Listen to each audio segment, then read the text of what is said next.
Pada bagian kedua ini, kita akan belajar tentang kelas diagram di dalam UML.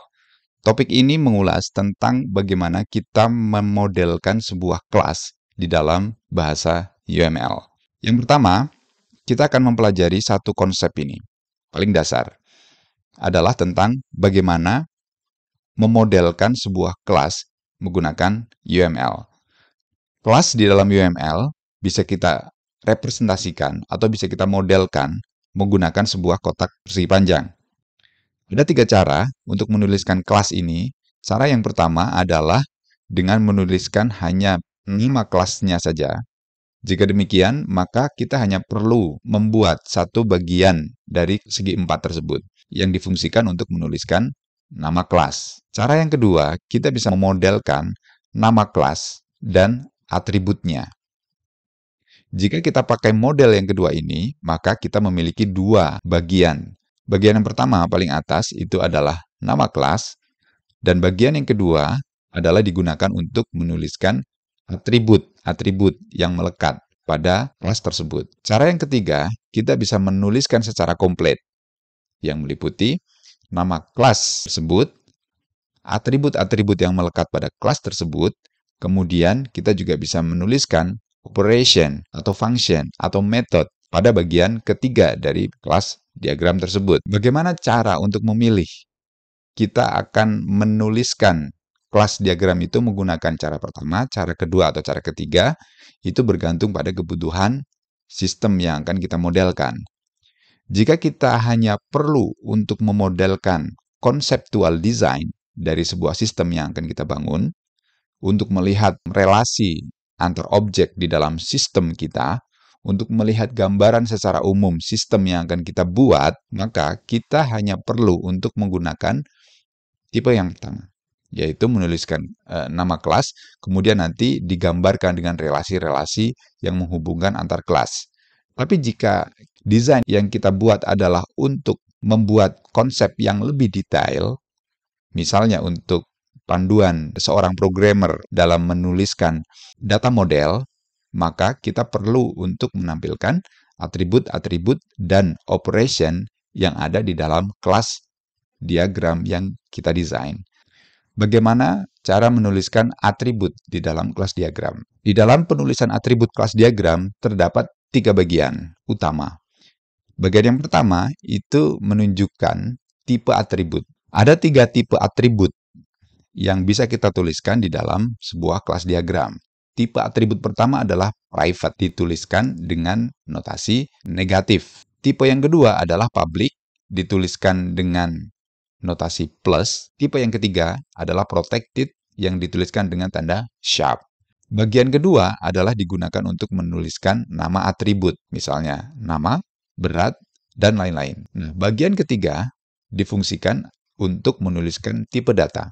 Misalnya nama, datanya string, maka kita tuliskan nama (2) string. Itu menandakan bahwa atribut tersebut bernama nama dan tipe data untuk atribut tersebut adalah string. Contoh lain, di baris kedua misalnya, kita baca, apa tipe atribut dari berat? Tipe atributnya adalah black, karena kita tuliskan dengan tanda plus. Kemudian, apa tipe data untuk atribut berat? Tipe datanya adalah integer, karena kita tuliskan dengan kode int. Itu menandakan bahwa itu adalah data dengan tipe integer. Nah, oleh sebab itu, dalam menuliskan kelas diagram ini, kita juga harus belajar tentang berbagai macam tipe-tipe data. Misalnya ada tipe data array, ada tipe data float, dan lain-lain. Konsep yang kedua adalah cara penulisan metode. Tidak berbeda dengan cara penulisan atribut. Metode juga memiliki 2 bagian. Bagian yang pertama menunjukkan tipe metode yang ada pada kelas tersebut. Tipe metode itu diantaranya adalah private, dinotasikan dengan tanda minus, metode public dinotasikan dengan tanda plus, kemudian ada metode protected dinotasikan dengan tanda sharp. Kemudian, bagian kedua menunjukkan nama metode yang diakhiri dengan tanda kurung buka dan kurung tutup. Hal yang kedua yang perlu kita ketahui di dalam penulisan metode di dalam kelas diagram adalah parameter. Kita bisa memasukkan parameter-parameter di dalam metode yang kita tulis. Kita bisa menuliskan satu parameter. Kita juga bisa menuliskan lebih dari satu parameter dengan separasi tanda koma. Parameter tersebut menandakan atribut yang dibutuhkan pada metode. Contoh misalnya kalau kita ingin menambahkan atau kita ingin mengambil sebuah koleksi handphone seperti yang saya contohkan pada bagian 1 tadi, maka kita memerlukan kode handphone. Untuk bisa kita mengambil data secara spesifik dari koleksi yang kita miliki menggunakan identifikasi kode handphone. Kita akan menjelaskan apa itu sebenarnya atribut atau metode private di dalam kelas diagram. Metode atau atribut private di dalam kelas diagram ini bermakna bahwa atribut atau metode tersebut hanya dapat diakses di dalam kelas tempat mereka dideklarasikan. Sebagai ilustrasi, kita akan membuat program sederhana menggunakan Java. Di sini ada satu baris program sederhana. Kita akan membaca satu demi satu. Public class person di sini menandakan bahwa nama kelas tersebut adalah person. Kemudian di dalam kelas person ini ada beberapa atribut yang ditentukan. Tandanya adalah di sini ya. Misalnya ini private, string, name. Ini menandakan bahwa atribut ini tipenya adalah private, namanya adalah name, tipe datanya adalah string. Yang kedua, ini juga atribut, tipenya adalah private, tipe datanya adalah integer, kemudian nama atributnya adalah age. Berbeda dengan bagian yang berikutnya, di sini terdapat tanda kurung buka dan kurung tutup. Maka, ini bukan atribut, tapi ini adalah metode. Tipe metode yang dituliskan di sini ditandai dengan kata-kata private yang menunjukkan bahwa dia adalah metode private. Kalau dia adalah metode private, maka artinya metode tersebut hanya dapat diakses di dalam kelas tempat mereka dideklarasikan. Artinya, kita tidak bisa memanggil metode ini dari luar kelas. Yang kedua adalah atribut atau metode public.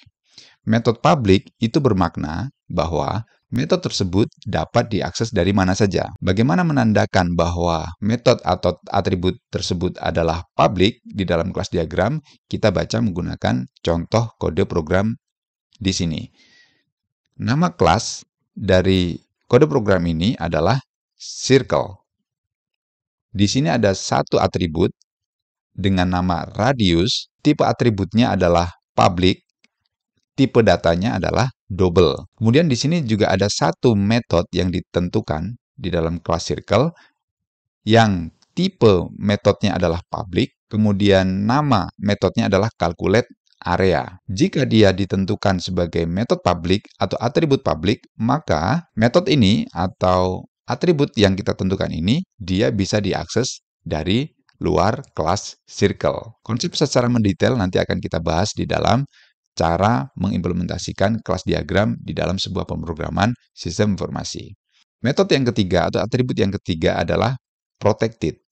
Protected itu bermakna bahwa atribut atau metode tersebut dapat diakses dari dalam kelas tempat mereka dideklarasikan, kelas turunan atau subkelasnya, dan kelas di dalam paket yang sama. Tapi dia tidak bisa diakses dari luar kelas tersebut. Dia hanya mensyaratkan bahwa atribut tersebut bisa diakses di dalam subclass.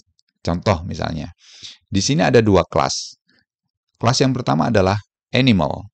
Di dalamnya terdapat protected atribut dengan tipe string, dengan nama atributnya adalah name. Dan di sini juga ditentukan satu protected method dengan nama mixSound. Kelas kedua ini adalah dog. Extend animal berarti dog ini adalah subclass daripada kelas animal. Ini akan kita bahas nanti pada topik pembahasan tentang subclass atau relasi antar kelas. Di sini terdapat satu metode disebut dengan display. Tipenya adalah public. Itu metode di dalam kelas apa? Bukan kelas animal, tapi metode display itu berada di dalam kelas dog. Nah, apa isi dari metode display di dalam kelas dog ini? Kita lihat, dia ngeprint namanya siapa, kemudian dia memanggil metode makeSound. Dari mana datangnya makeSound ini? Dia memanggil function atau metode yang berada di dalam kelas animal. Kita lihat di sini ada function atau ada metode makeSound, kemudian dipanggil di dalam subclass dog. makeSound. Kenapa dia bisa berjalan atau kenapa penulisan program ini dikatakan benar? Karena makeSound ini merupakan function di dalam kelas animal yang sifatnya adalah protected. Kalau dia sifatnya adalah protected, maka ya extend animal ini kita bisa mengambil makeSound ini dari superclass animal. Itulah cara untuk melakukan pemodelan kelas menggunakan UML, khususnya adalah menggunakan kelas diagram. Pada bagian berikutnya, kita akan belajar tentang bagaimana cara untuk melakukan relasional antar kelas.